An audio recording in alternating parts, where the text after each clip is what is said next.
Puji nama Tuhan, Shalom. Hari ini kita memperingati Hari Paskah. Kasih Tuhan beserta kita semua. Mari sama-sama kita mempersiapkan diri untuk beribadah kepada Tuhan. Dan sebelumnya kita sama-sama berdoa.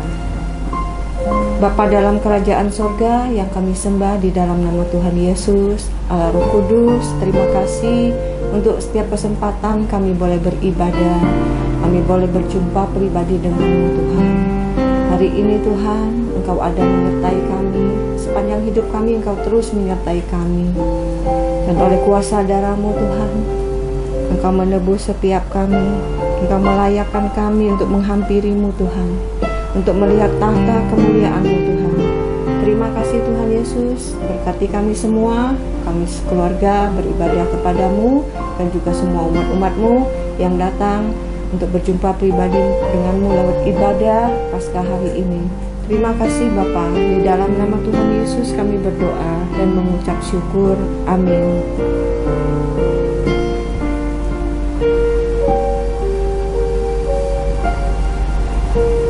Saat ku masuk ke hadirat-Mu, bawa persembahan ke tempat kudus-Mu, pujian ku naikkan, sembah ku berikan bagi-Mu Allah yang mulia. Kau layakkan-Ku menghampiri-Mu, melihat tahta kemuliaan-Mu Tuhan. Pujian ku naikkan, sembah ku berikan bagi-Mu Allah yang mulia.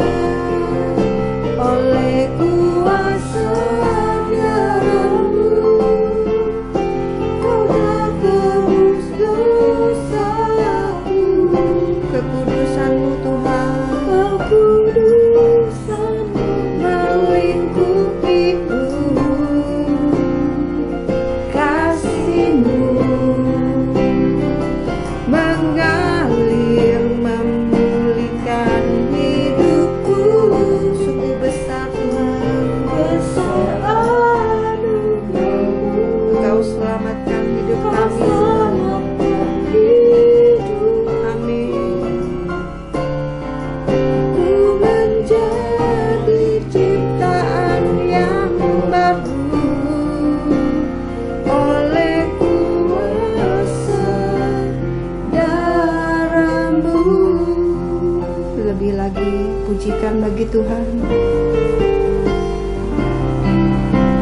Saat ku masuk ke hadirat-Mu, bawa persembahan ke tempat kudus-Mu, pujian kami naikkan Tuhan.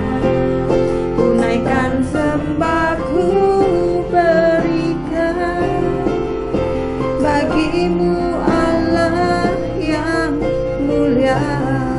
Kau layakkan-Ku. Amin Tuhan.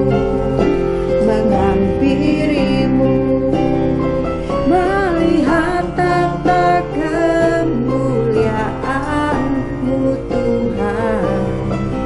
Pujian ku naikkan, sembah ku berikan bagi-Mu Allah yang mulia. Oleh kuasa darah-Mu Tuhan, oleh kuasa darah-Mu Kau telah tebus dosaku. Kekudusan-Mu melingkupiku. Kasih-Mu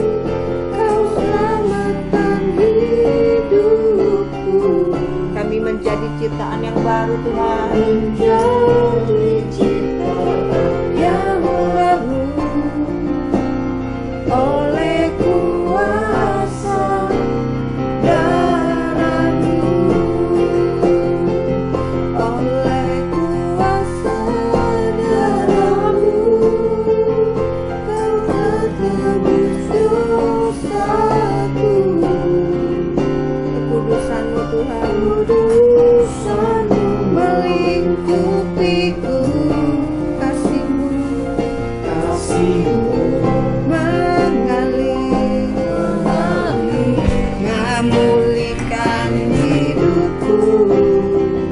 Sungguh besar anugerah-Mu, Kau selamatkan hidupku.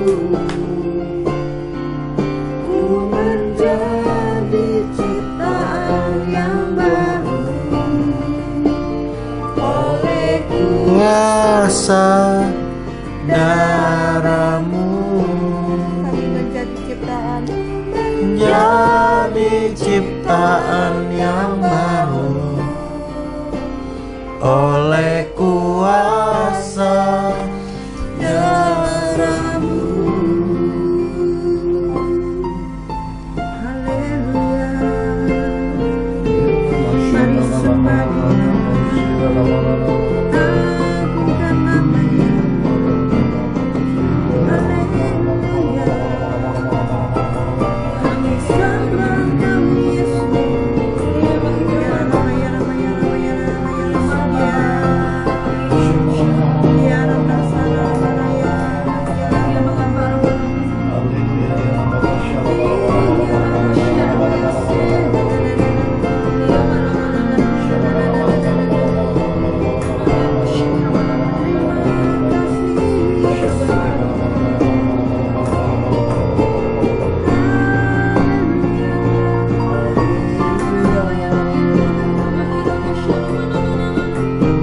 selama-lamanya hanya Engkau yang kami sembah Yesus. Haleluya. Haleluya. Ya Rama, ya Rama, ya Rama, ya Rama, ya Rama, ya Rama. Shikadadadadada, Rama, ya Rama, ya Rama. Shikadadadadadada.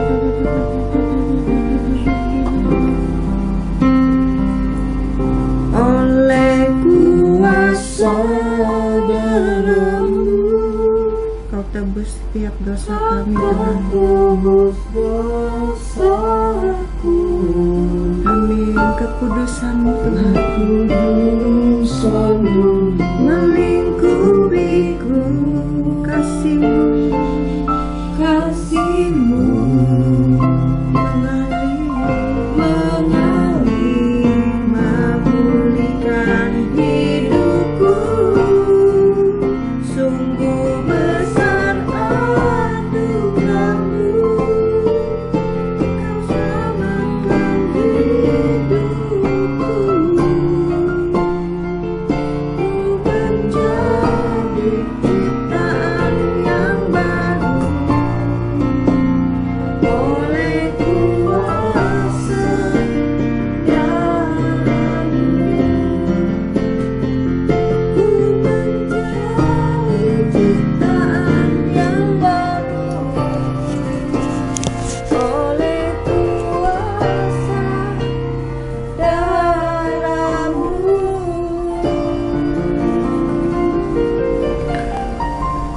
Kami bersyukur untuk kebaikan-Mu, Tuhan.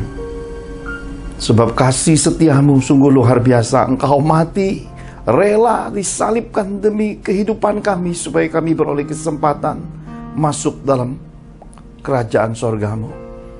Engkau bangkit di hari ketiga, dan hari ini kami peringati sebagai Paskah. Roh kebangkitan-Mu itu biar memenuhi setiap kami. Curahkan roh hikmat, pengertian-pengertian yang benar akan Engkau. Berkati kami semua. Terima kasih Bapa, di dalam nama Tuhan Yesus kami telah berdoa dan mengucap syukur. Mari semua kita cinta yuk Tuhan Yesus, sama-sama katakan amin. Shalom Bapak Ibu terkasih di dalam Tuhan.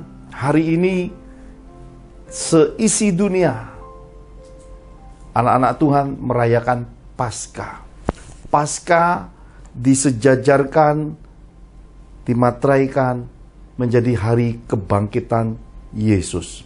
Sementara Paskah pada generasi mula-mula merupakan kisah daripada hari penyelamatan Tuhan atas bangsa Israel ketika Tuhan meminta bangsa Israel untuk berjaga-jaga, dan bangsa Israel diperintahkan untuk mengoles pada ambang pintunya dengan darah anak domba itu, karena roh maut akan berjalan dan akan menghajar baik itu manusia maupun hewan. Anak-anak sulung mati pada hari itu. Tetapi di dalam transformasi perjanjian baru, Paskah Mesir itu ditransformasi menjadi kebangkitan Yesus. Yesus yang tersulung dari semua sulung, dia yang pertama yang bangkit dalam iman, dalam firman, dalam penggenapan akan nubuatan para nabi. Nah, hari ini kita mau dengar pesan Tuhan seperti salib ada 4 sisi. Saya mau sampaikan 4 pesan Paskah. Kiranya berkat dan anugerah Tuhan ini sampai kepada kita semua. Mari kita lihat kebenaran firman Tuhan lebih dulu di dalam Markus 16 ayat 1 sampai yang ke-8. Markus 16 ayat 1 sampai 8. Beginilah firman Tuhan. Setelah lewat hari Sabat, Maria Magdalena dan Maria ibu Yakobus serta Salome membeli rempah-rempah untuk pergi ke kubur dan meminyaki Yesus. Dan pagi-pagi benar pada hari pertama minggu itu, setelah matahari terbit, pergilah mereka ke kubur. Mereka berkata seorang kepada yang lain, "Siapa yang akan menggulingkan batu itu bagi kita dari pintu kubur?" Tetapi ketika mereka melihat dari dekat, tampaklah batu yang memang sangat besar itu sudah terguling. Lalu mereka masuk ke dalam kubur dan mereka melihat seorang muda yang memakai jubah putih duduk di sebelah kanan. Mereka pun sangat terkejut, tetapi orang muda itu berkata kepada mereka, "Jangan takut. Kamu mencari Yesus, orang Nazaret, yang disalibkan itu. Ia telah bangkit, ia tidak ada di sini. Lihat, inilah tempat mereka membaringkan dia. Tetapi sekarang pergilah, katakanlah kepada murid-muridnya dan kepada Petrus, ia mendahului kamu ke Galilea. Di sana kamu akan melihat dia, seperti yang sudah dikatakannya kepada kamu." Lalu mereka keluar dan lari meninggalkan kubur itu, sebab gentar dan dahsyat menimpa mereka. Mereka tidak mengatakan apa-apa kepada siapapun juga karena takut. Dengan singkat mereka sampaikan semua pesan itu kepada Petrus dan teman-temannya. Sesudah itu Yesus sendiri dengan perantara murid-muridnya memberitakan dari timur ke barat berita yang kudus dan tak terbinasakan tentang keselamatan yang kekal itu. Amin. Amin. Bapak Ibu terkasih di dalam Tuhan, ada kaum wanita. Kitab suci mencatat ada Magdalena, Maria ibu Yakobus, serta Salome. Mereka membawa rempah-rempah. Mereka mencari Yesus, tetapi yang menjumpai mereka malaikat. Ini luar biasa. Kisah kegerakan gereja mula-mula, kisah Paskah yang menarik ini dimulai dari sikap tahu budi. Mengapa saya berkata sikap tahu budi? Karena ketiga wanita ini adalah wanita yang pernah mengalami pelayanan dan kebaikan Yesus semasa hidupnya. Mereka membeli rempah-rempah pada masa itu. Kuburan di tanah Israel itu bukan seperti kuburan di Indonesia atau di Asia pada umumnya. Kita menggali tanah.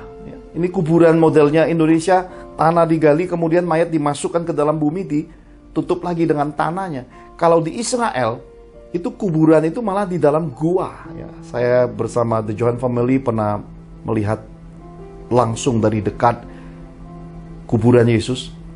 Memang bukan satu kebetulan ketika kitab suci berkata, siapa yang menggulingkan batu itu? Ketiga wanita bertanya, tapi setelah melihat batu itu terguling, mereka juga bertanya, siapa yang menggulingkan? Karena batu yang dipakai untuk menutupi mulut gua itu adalah batu yang sangat besar dan berat. Bapak Ibu terkasih dalam Tuhan, sikap tahu budi, sikap berterima kasih dari wanita-wanita pada kegerakan gereja mula-mula dengan cara mereka bayar harga, membeli rempah-rempah. Mereka pergi untuk menyatakan ziarah di kuburan Yesus. Dan itu bukan hanya bicara tentang di luar. Mereka bermaksud masuk ke dalam kuburan Yesus untuk memberi rempah-rempah sebagai suatu bentuk penghormatan kepada orang yang sudah meninggal dunia, yang pernah membudihi hidup mereka, yang mereka sanjung dan hormati, dan yang terutama yang mereka kasihi. Ini penting untuk kita sadari Bapak Ibu. Mengapa? Karena di akhir zaman ini Yesus pesankan kasih akan menjadi dingin. ada banyak orang sudah tidak mau lakukan ziarah. Sedangkan kitab suci berpesan kepada kita sejak Paskah pertama, sejak Paskah dari generasi Yesus, ziarah mendahului berita kebangkitan Yesus. Saya percaya ini menandakan kepada kita bahwa kita tidak boleh lupa budi orang tua, lupa budi orang-orang yang memberi kita budi. Jangan lupa kebaikan orang-orang yang pernah berjasa di dalam hidup kita. Minimal, kalau hari ini kita tidak bisa beli rempah-rempah seperti orang-orang Israel, kita bisa menabur bunga, Bapak Ibu. Kenapa? Karena ini sebagai suatu bentuk penghormatan, sebagai suatu bentuk ungkapan kasih, sebagai bagian apa yang bisa kita berikan di hari-hari di mana kita tidak bisa lagi berinteraksi secara kehidupan. Kenapa? Karena orang yang memberi budi dalam hidup kita sudah meninggal dunia.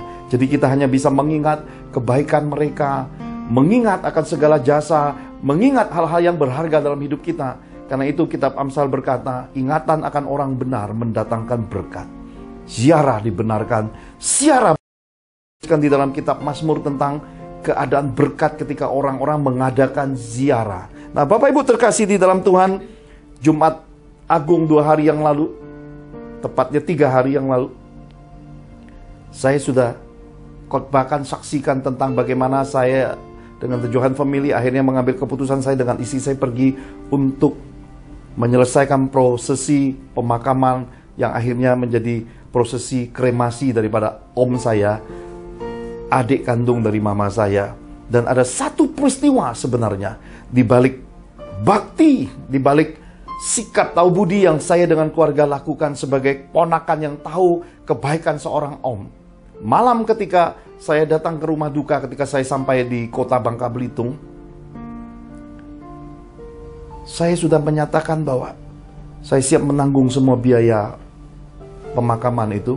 Dan keesokan harinya, setelah kami datang kembali ke rumah duka, kira-kira jam 10-an pagi hari itu, saya dengan istri duduk satu meja dengan salah satu om sepupu, saya sebut, karena ini merupakan sepupu dari mama saya yang banyak sekali memberi budi kepada om yang meninggal dunia ini dan juga karib dengan masa kecil saya. Dia bercerita hal-hal yang memilukan, hal-hal yang menyedihkan. Tiba-tiba, Bapak Ibu, suatu hentakan besar dari langit, sebuah kilatan yang terang benderang masuk. Jaraknya kira-kira nampak di depan mata saya karena kilat itu langsung berhadapan dengan saya. Istri saya duduk di sebelah saya, sementara om saya duduk di meja depan membelakangi kilat ini. Kilat itu langsung arahnya ke depan mata saya dan itu suaranya das, kencang sekali. Dan tiba-tiba kipas angin itu das, konslet. Lalu kemudian dari lampu atas plafon itu copot jatuh ke lantai. Das. Jadi Bapak Ibu, saya bisa memahami seperti apakah sebuah kilatan dalam kehidupan ini. Guntur, suatu keadaan tak terduga. Jarak mungkin 3 meter itu. Kalau Tuhan tidak membendungi perlindungannya atas hidup saya dan istri dan om saya ini, mungkin kami juga akan mengalami sesuatu yang fatal. Bapak Ibu dapat membayangkan listrik yang penuh kekuatan dan power itu dihantam, langsung konslet, kipas itu langsung padam, dan lampu plafon itu langsung copot. Bagaimana kalau kilatan dan guntur ini mengenai tubuh manusia? Pasti langsung mati terbakar, karena jantung kita tidak akan kuat menerima power daripada kilat dan guntur ini, Bapak Ibu. Maka ketika kami sampai di tempat kremasi, di situ ada altar dewa. Penjaga dari tempat kremasi itu berkata kepada istri saya, dia berkata, pada jam ini ada satu kilatan guntur hebat menghantam dan masuk ke tempat penyembahan dewa ini, dan lampunya terbakar padam. Dan istri saya melihat jam waktunya tepat seperti yang terjadi di depan kami. Jadi kilatan itu masuk di 2 tempat. Satu masuk di tempat rumah duka, tempat saya dengan istri dan om saya duduk. Satu lagi masuk di tempat kremasi, Bapak Ibu. Dan itu menghantam daripada lampu penyembahan daripada dewa bumi yang mereka panggil Tuti Pakung. Jadi, apakah sebenarnya yang terjadi semua ini? Inilah Paskah pertama, inilah hal yang Tuhan beri kami alami dan melihat secara langsung tentang bahwa Tuhan di balik kebangkitannya, di balik apa yang disebut dengan berita dari malaikat, itu punya sesuatu yang sangat penting, sesuatu yang surgawi untuk seisi dunia ini. Jadi ketika saya mendengar hal-hal memilukan dari om saya, ketika saya mendengar hal-hal menyedihkan, dan ketika melihat kilat dan guntur itu, saya berkata kepada om sepupu ini, sudah Kyo, jangan diceritakan lagi, cukup sampai di sini saja. Ingatlah hal-hal yang baik, ingatlah hal-hal yang manis saja. Karena alam pun tidak bisa menerima apa yang kamu ceritakan ini, terutama pencipta semesta alam. Dia mengangguk-angguk. Jadi Bapak Ibu terkasih di dalam Tuhan, ini juga pesan Paskah buat kita. Carilah Tuhan selagi engkau hidup. Carilah Tuhan selagi kesempatan ada. Dan percayalah, barang siapa yang mencari Tuhan, Tuhan akan mengirim malaikat-malaikat untuk memberi petunjuk bagimu. Tuhan akan mengirim penolong-penolong. Tuhan akan mengirim bantuan-bantuan. Tuhan akan mengirimkan jawaban bagimu. Jikalau engkau cari Tuhan, Dia pasti akan berkenan. Cepat lambat Dia akan datang menjumpai engkau dengan caranya yang ajaib.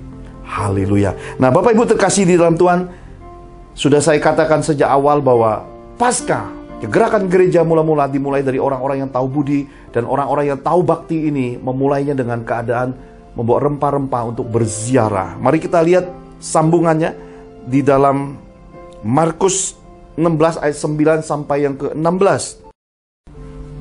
Injil Markus 16 ayat 9 sampai 16, demikian Tuhan berfirman. Setelah Yesus bangkit pagi-pagi pada hari pertama minggu itu, Ia mula-mula menampakkan dirinya kepada Maria Magdalena. Daripadanya Yesus pernah mengusir 7 setan. Lalu perempuan itu pergi memberitahukannya kepada mereka yang selalu mengiringi Yesus, dan yang pada waktu itu sedang berkabung dan menangis. Tetapi ketika mereka mendengar bahwa Yesus hidup dan telah dilihat olehnya, mereka tidak percaya. Sesudah itu Ia menampakkan diri dalam rupa yang lain kepada 2 orang dari mereka. Ketika keduanya dalam perjalanan keluar kota, lalu kembalilah mereka dan memberitahukannya kepada teman-teman yang lain. Tetapi kepada mereka pun teman-teman itu tidak percaya. Akhirnya Ia menampakkan diri kepada ke-11 orang itu ketika mereka sedang makan, dan Ia mencela ketidakpercayaan dan kedegilan hati mereka. Oleh karena mereka tidak percaya kepada orang-orang yang telah melihat Dia sesudah kebangkitannya. Lalu Ia berkata kepada mereka, "Pergilah ke seluruh dunia, beritakanlah Injil kepada segala makhluk. Siapa yang percaya dan dibaptis akan diselamatkan, tetapi siapa yang tidak percaya akan dihukum." Amin. Amin. Bapak Ibu terkasih di dalam Tuhan, Maria Magdalena salah satu dari ketiga wanita yang hendak berziarah, yang membawa rempah-rempah, yang hendak menyatakan bakti dan kasihnya kepada Yesus, yang sudah datang di kuburan dan berjumpa dengan malaikat hari itu. Kitab suci mencatat bahwa pesan Paskah yang kedua bagi kita adalah lupakan masa lalu hidupmu yang penuh kesedihan itu. Maria Magdalena ini dipesankan di dalam kitab suci sebagaimana tercatat dalam catatan sejarahnya. Maria Magdalena ini pernah kerasukan 7 setan, dan Yesus mengusir ke-7 setan yang merasuki Maria Magdalena ini. Maria Magdalena ini penuh kesedihan hidupnya sampai dia berjumpa dengan Yesus. Terobatilah karena dia mengalami kelepasan. Tidak ada lagi 7 setan merasukinya, dan tidak ada lagi kuasa kegelapan menghimpit hidupnya. Tapi bagaimana mungkin juru selamatnya, penolongnya mati? Tetapi dia datang karena dia mengasihi dan dia tahu budi. Dan Maria Magdalena ini dipesankan malaikat bahwa dia sudah bangkit mendahului kamu semua, menggenapi apa yang dipesankannya dan tercatat dalam firman-Nya. Dan Yesus menjumpai Maria Magdalena. Dan kegembiraan itu datang. Maria Magdalena lupa kesedihannya, lupa segala-segalanya, lupa perkabungannya, karena dia melihat Yesus bangkit. Dia menemukan kegenapan perkataan Yesus. Ini yang terpenting, bahwa semua perkataan dari Tuhan harus tergenapi. Semua bagian daripada Tuhan, baik itu hari ini instantly ataukah kairos menunggu waktu terbaik Tuhan, semua harus mencapai kegenapan yang dari Tuhan. Karena semua yang dari Tuhan tidak akan pernah sia-sia. Semua yang dari Tuhan tidak akan mempermalukan. Semua yang dari Tuhan pasti tulus murni akan berkemenangan sesuai dengan kedaulatan dan kemuliaannya. Maria Magdalena berlari menjumpai murid-murid. Murid-murid sedang berkabung, Bapak Ibu. Semua orang sedang bersedih. Maka Paskah merupakan suatu hari jeda dan pembatas dalam hidup kita. Lupakan yang lalu. Lupakan kisah sedih hidupmu. Lupakan segala hal tragis. Lupakan kemiskinan, kebangkrutan. Lupakan kehancuran yang pernah engkau alami sampai hari ini. Mari Paskah bersama Yesus. Jadikan kebangkitan Yesus ini sebagai pembatas dari hidup masa lalu untuk memulai hari baru. Sebab Yesus sudah bangkit. Yesus sudah ada dalam hidupmu. Mari kembali pada kasih mula-mula Tuhan. Mari bersemi lagi di dalam semangat dan sukacita hidup. Mari capai dreams yang belum tergenapi itu. Mari melangkah menuju titik destiny. God's will is all. Kehendak Tuhan adalah segala-galanya. Yang ketiga, pesan Paskah buat kita.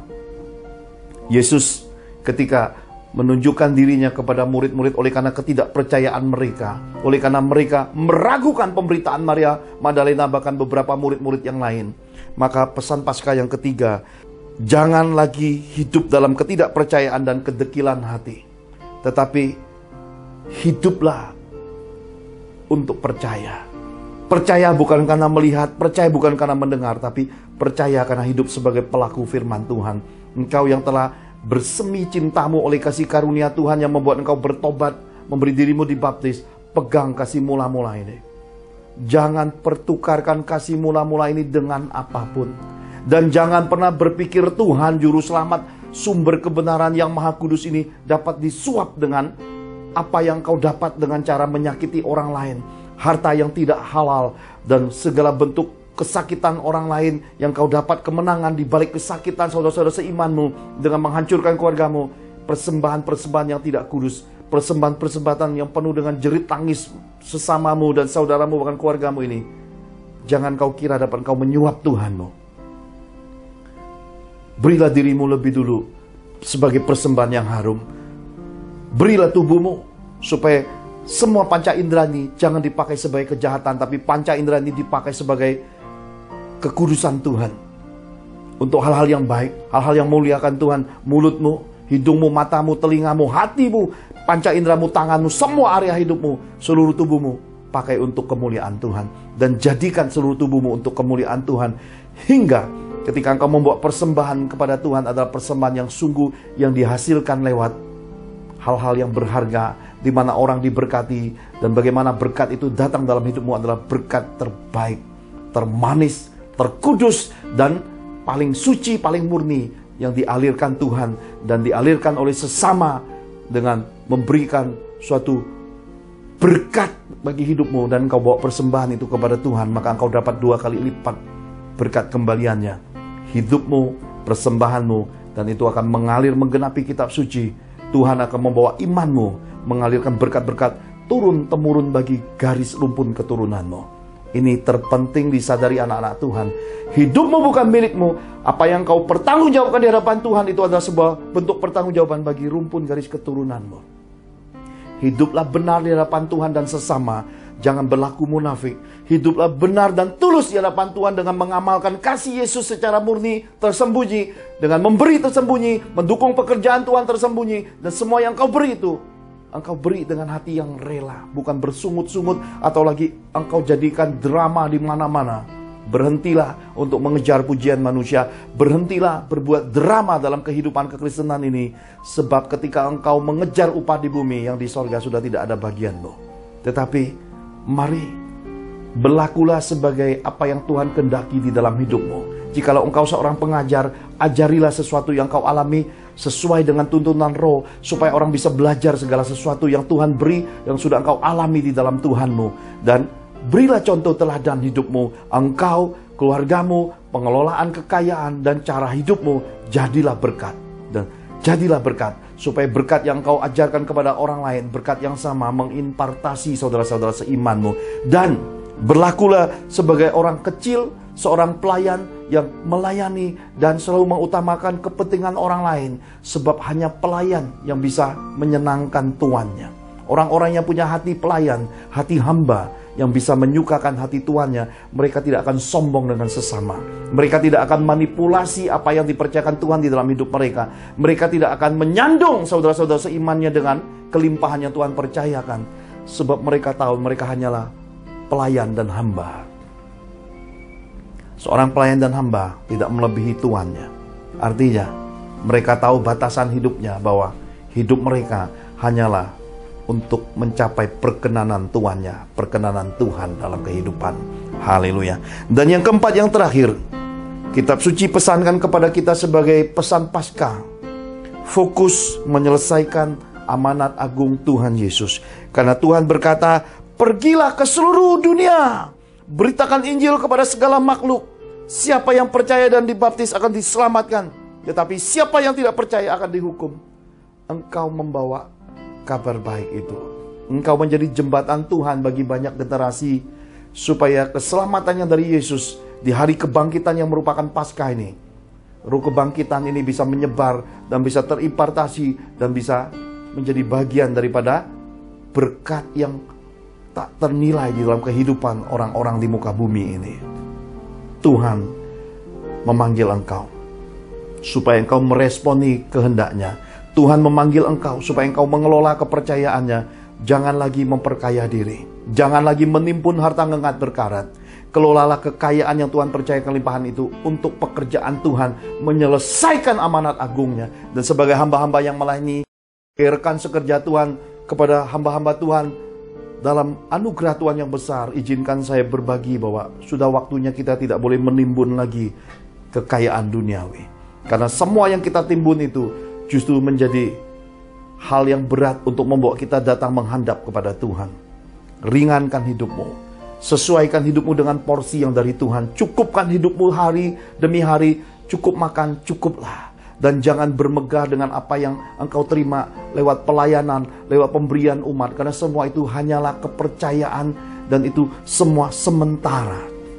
Marilah kelola semua dengan hati Tuhan. Kelolalah roda berkat ini berputar. Barang siapa diberi, janganlah dia makan sendiri. Biarlah diberkati juga di mana-mana, supaya berkat Tuhan ini, kasih-Nya mengalir sampai kemana-mana. Seperti hujan yang turun dari langit.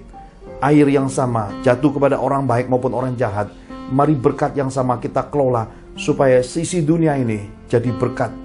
Berkat bagi orang baik maupun berkat bagi orang jahat. Supaya kesempatan pertobatan terbuka bagi semua orang, supaya kedatangan Tuhan mencapai titik kualitas terbaik. Generasi yang siap menyambut kedatangannya terkumpul sesuai kuota yang dikehendaki Tuhan. Dan sebagai orang-orang yang tahu kebenaran, hidup dalam kebenaran, merupakan tugas kita menyelesaikan amanat agung Tuhan Yesus ini. Selamat Paskah, selamat mencapai roh kebangkitan Yesus, roh yang sama yang diutus, yang telah dikorbankan sejak Yesus mati di atas kayu salib, yang membelah bait Allah dari atas ke bawah. Roh para nabi ini yang membangkitkan Yesus ini sudah disebar ke seluruh dunia, menjadi bagian bagi kita semua. Roh ini, roh yang perlu diberi porsi terbesar di hati kita, di hidup kita, dalam kejujuran, dalam hidup takut akan Tuhan, dalam kekudusan, dalam sikap hidup yang tidak munafik, dalam sikap hidup yang mengamalkan kasih yang tulus dan murni. Dia senang berdiam di dalam jiwa dan pribadi-pribadi yang memiliki karakter, attitude, dan manner seperti Yesus, yaitu orang-orang yang berimago Dei, yang memiliki rupa dan gambar Yesus dalam hidupnya. Mari kita capai semua itu. Biar tangan Tuhan ada atas kita dan sisi keluarga kita. Paskah ini, roh kebangkitan ini akan membawa kebangkitan yang besar bagi anak-anak kita, garis keturunan kita, untuk jadi orang-orang kenamaan dan kemasyuran di muka bumi ini, untuk Tuhan pakai jadi saksinya yang luar biasa.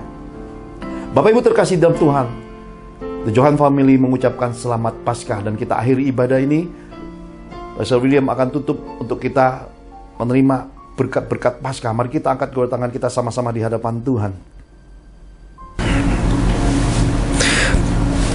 Bapak Ibu terkasih dalam Tuhan, kita baru saja bicarakan firman Kristus pada kebaktian online bertepatan hari Paskah.